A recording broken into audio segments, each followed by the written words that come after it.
أعوذ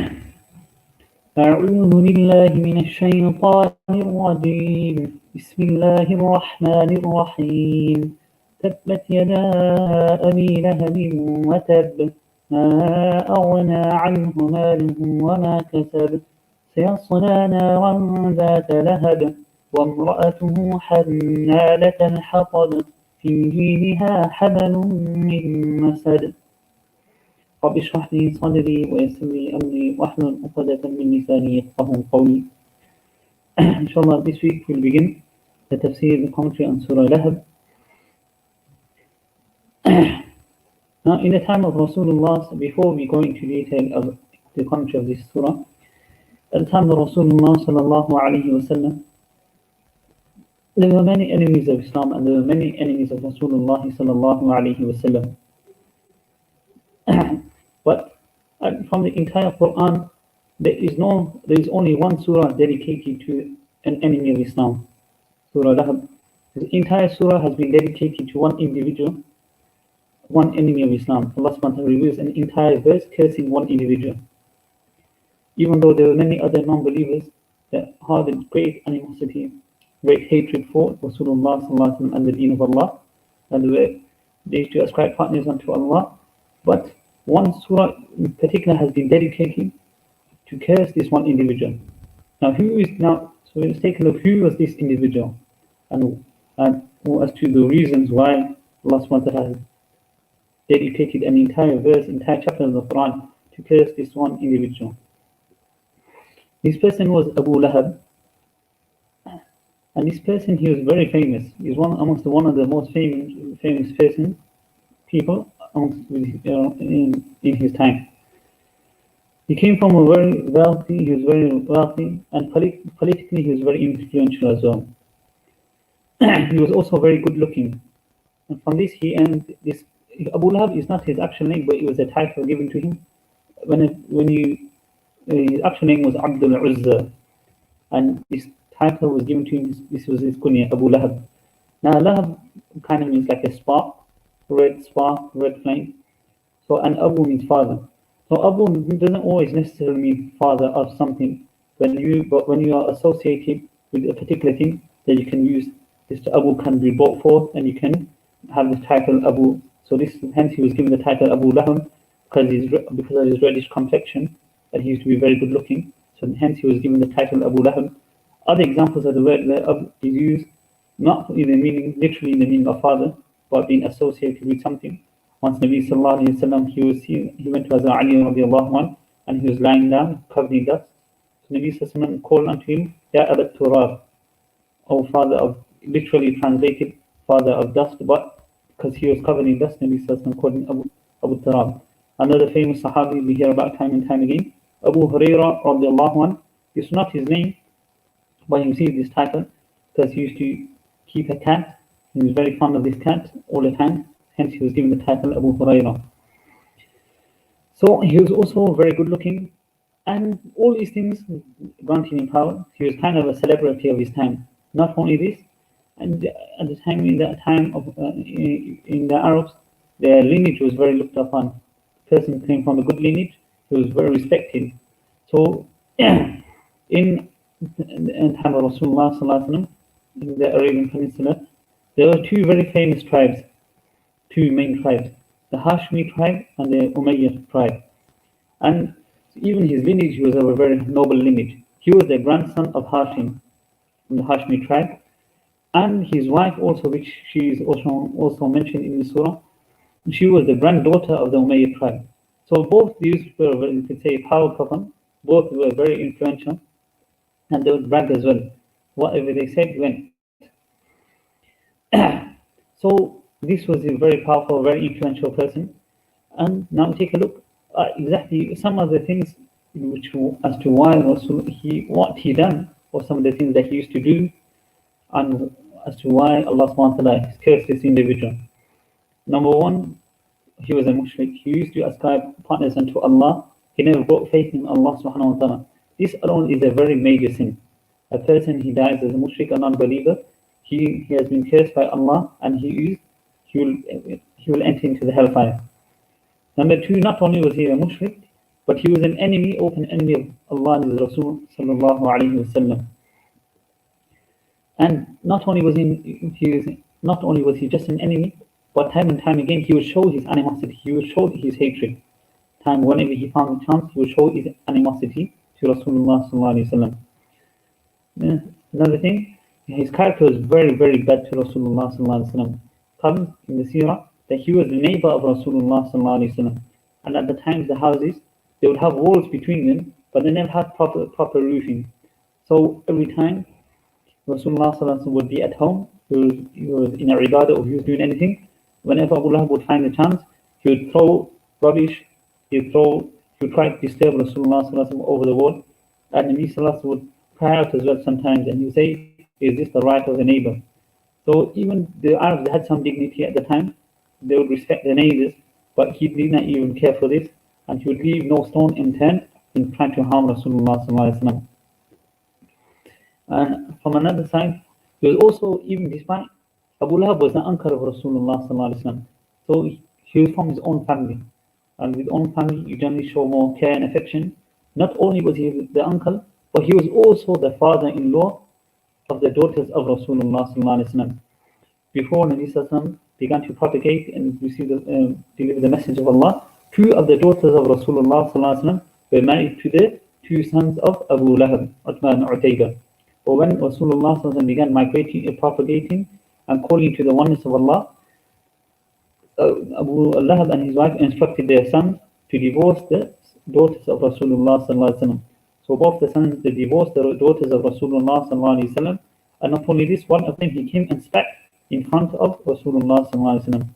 Because upon this, Rasulullah sallallahu alaihi wasallam made dua against him, and what happened was, once he was traveling, and because he feared of the dua of Rasulullah sallallahu alaihi wasallam, he did not want to. He made everyone sleep around him, and he stepped in the center, so that out of fear of other animals. But Allah subhanahu wa ta'ala sent one animal, and he did not touch anyone else, but he went to him and he ate and destroyed him. At another time, what he done, when Rasulullah sallallahu alaihi wasallam, he had a few sons, and they all passed away in infancy. So when one of the sons of Rasulullah sallallahu alaihi wasallam, by the name of Qasim, he passed away, Abu Lahab, he went out and he began to celebrate. He was screaming, dancing, and he went to the gardens of Quraysh and he said, Batara Muhammad. Batara means when a person he is usually at that time, the sons would carry on the lineage. They would carry the name of the father. So when a person, his son would pass away, there was nobody there to bear the name of the father to carry on the lineage. So it would take this was the word Batara was used. So he went around saying Batara Muhammad. The lineage of Muhammad sallallahu alaihi wasallam has finished. So this was, even though it was his own family, and this as a child has passed away. So even enemies, they do not do this. When a child has passed away, even if you have an enemy and his child has passed away, young child, even the enemy shows some remorse, and does not celebrate upon the death of a child. But this person, he was such an individual, such a human being, he was of such a low human being, he began to celebrate the death of one of the sons of Rasulullah sallallahu alaihi wasallam. So even this is one after another, one step after another, it is just showing animosity upon animosity, hatred upon hatred to Rasulullah sallallahu alaihi wasallam.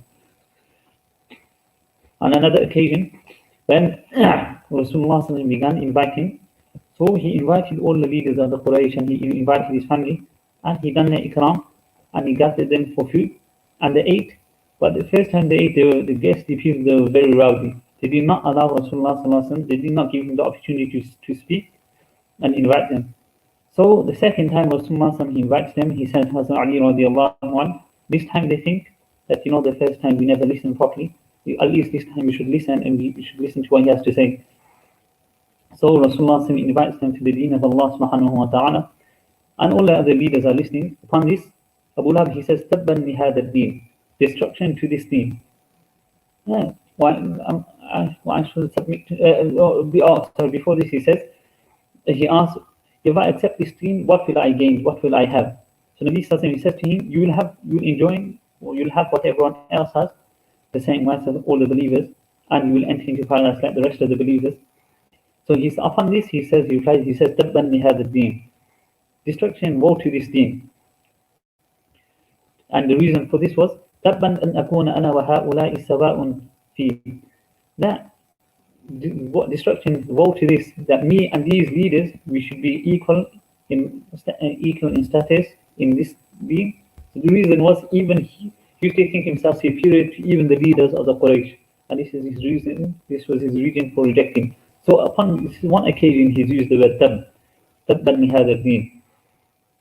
And when Rasulullah sallallahu alaihi wasallam he publicly announced when he was given the command from Allah subhanahu wa ta'ala in some narrations, when the verse وَأَنذِرُ عَشِيرَتَكَ الْأَقْرَبِينَ was revealed, and warn your close family members, Nabi sallallahu alaihi wasallam he climbed upon the mountain, and he said the verse, he said this statement, Ya Sabaha or Wa Sabaha. Now this statement was often used when there was a fear of there was a threat of an enemy, like a state of emergency. So all the people would gather, and the non-Muslims, the people at the time, they would say this, and also the custom was they would take off their clothes as well. So those people that could not listen, that did not hear the sound, Wa Sabaha or Ya Sabaha, then they could at least see the person. So in a similar manner, Nabi Sallallahu Alaihi Wasallam, he says, Ya Sabaha or Wa Sabaha, but obviously he does not remove his clothes, and all the people gather. And he asked them, if I was to warn you about an enemy behind this mountain, would you believe me? If I was to tell you. And because these people, Nabi Sallallahu Alaihi Wasallam was known for his honesty, and he was known as Sadiq al-Amin, the honest, the trustworthy, the people they replied in the affirmative. He has not told them yet.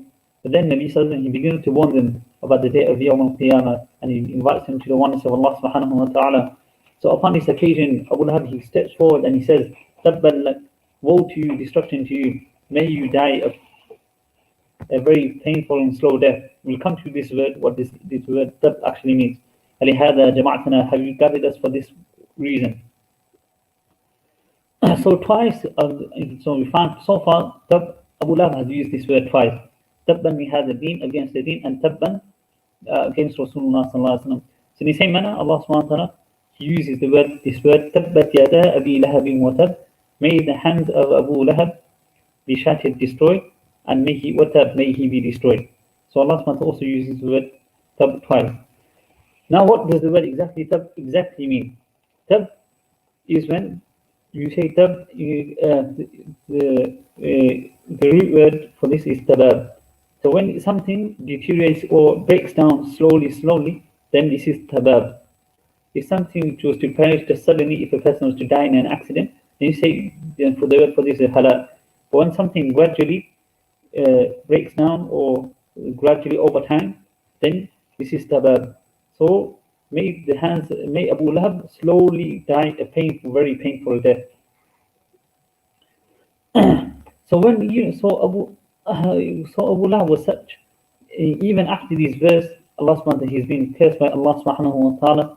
Even after this, he would make mockery out of this verse, and he would go into the public and he would take a look at his hands and he say, I do not see anything wrong with you, that which Muhammad has mentioned. He never used to say, sallallahu alaihi wasallam, I do not see anything wrong with you.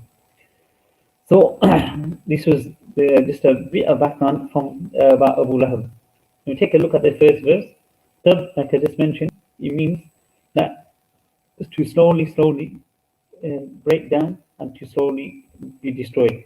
So Abu Lahab, may he die a very painful, slow death. Now tab, the word tab here is a verb, it's used in a past tense, and it's feminine as well. Tabbat. Why? In Arabic, the body parts that come in pairs, like yet, you have two hands, same with eyes, you have two eyes, ears, you have two ears. These are generally feminine. That's why tabbat has been used feminine. Now, there are several reasons for why the past tense verse has been used. Number one is that for guarantee. When something is guaranteed, for example, even in English we say it's a done deal. It's done. Done is past tense. That means it is guaranteed. Don't worry, it will happen. So similarly, this destruction of Abu Lahab is guaranteed. It's going to happen. It's this with certainty. That's the first reason. And another reason why past tense can be used sometimes is it can be used for dua. a supplication, like how I translated, may the hands of Abu Lahab be destroyed. Another example of this, even other times is used when someone does a favor, we say Jazakallahu khaira, may Allah reward you. Even here the verb is used, jaza is used past tense. We don't say Yajzikallahu khaira. The yajzi is the present and future tense verb, but the past tense verb is used. So it can also be used for dua. So these are the benefits of mentioning the word tab in past tense. So even though you have other words for tab to break, like in the Quran, the verbs taqatta'a, inqata'a used, but tab is specific. There are two other ayat in the Quran where Allah subhanahu wa ta'ala uses words from the same root. One verse in Allah subhanahu wa ta'ala mentioned in Surah Hud, وَمَا ظَلَمْنَاهُمْ وَلَكِنْ ظَلَمُوا أَنفُسَهُمْ فَمَا أَغْنَتْ عَنْهُمْ آلِهَتُهُمُ الَّتِي يَدْعُونَ مِن دُونِ اللَّهِ مِن شَيْءٍ لَمَّا جَاءَ أَمْرُ رَبِّكَ وَمَا زَادُوهُمْ غَيْرَ تَتْبِيبٍ. That we did not wrong them, but they wronged themselves. And فَمَا أَغْنَتْ عَنْهُمْ آلِهَتُهُمْ, and their false gods did not benefit them. And at the end of the verse, Allah subhanahu wa ta'ala mentioned, and this only increased them, وَمَا زَادُوهُمْ, did not increase them except in destruction. So Allah subhanahu wa ta'ala mentioned that these people He's talking about, they wronged themselves. And فَمَا أَغْنَتْ عَنْهُمْ, and their false gods did not benefit them. So Allah subhanahu wa ta'ala mentions here in this verse that the false gods did not benefit them. And at the end of the verse He mentions the word tatbeeb, which comes from, they only increased them in destruction. So with this tatbeeb, the word from the root word, benefit has been mentioned, that their false gods did not benefit them. And in Surah Lahab also, Allah subhanahu wa ta'ala uses the word tabbat, that made the hands of Abu Lahab be destroyed. And after this, in the second verse, Allah subhanahu wa ta'ala mentioned, مَا أَغْنَى عَنْهُ مَالُهُ وَمَا كَسَبَ, his wealth, neither did his wealth nor what he earned benefited him. So benefit has also been mentioned. Now, tatbeeb is, to say, one level higher than the word tabab. It's even worse, even more destruction.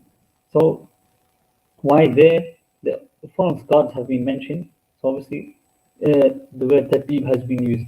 And in here, tabbat, what did not benefit him? مَا أَغْنَى عَنْهُ مَالُهُ, only wealth. Wealth is also a form of some people make that their god. So one god has been mentioned, this why tabbat has been used. That's a bit lower. That's one verse in the Quran. Another verse, Allah subhanahu wa ta'ala mentions, وَمَا كَيْدُ فِرْعَوْنَ إِلَّا فِي تَبَابٍ, and the planning of Fir'aun, it was only إِلَّا فِي تَبَابٍ, it only resulted in destruction. Because Fir'aun, he planned many things. Even though we're not talking about Fir'aun here, but just to understand this verse, Fir'aun at the time he was given he seen a dream, and then he was planning. He began to slaughter the children of Banu Israel. So he slaughtered many children. But even then, on one hand, he's made all this plan, but on the other hand, he's raising Musa alayhi salam in his own. He's going to lead to his destruction. Later on in his life, Musa alayhi salam, he goes to court, and he's embarrassed. Fir'aun is embarrassed in court when he loses against Musa. And finally, publicly in front of the entire nation, when Musa, he is challenged by Musa, he challenges Musa alayhi salam, and the magician, he loses there as well. So gradually, he sets the stage for Musa alayhi salam. There could not have been a better stage for Musa alayhi salam to talk to the people. And even after doing all of this, it results in his destruction. So one place, the word tabbat, or from this root origin, is being used, is for Fir'aun, and the other place, the other hand, is being used for Abu Lahab. So may the hands of Abu Lahab be destroyed. Now, why specifically has yad been mentioned? May the hands of Abu Lahab be destroyed.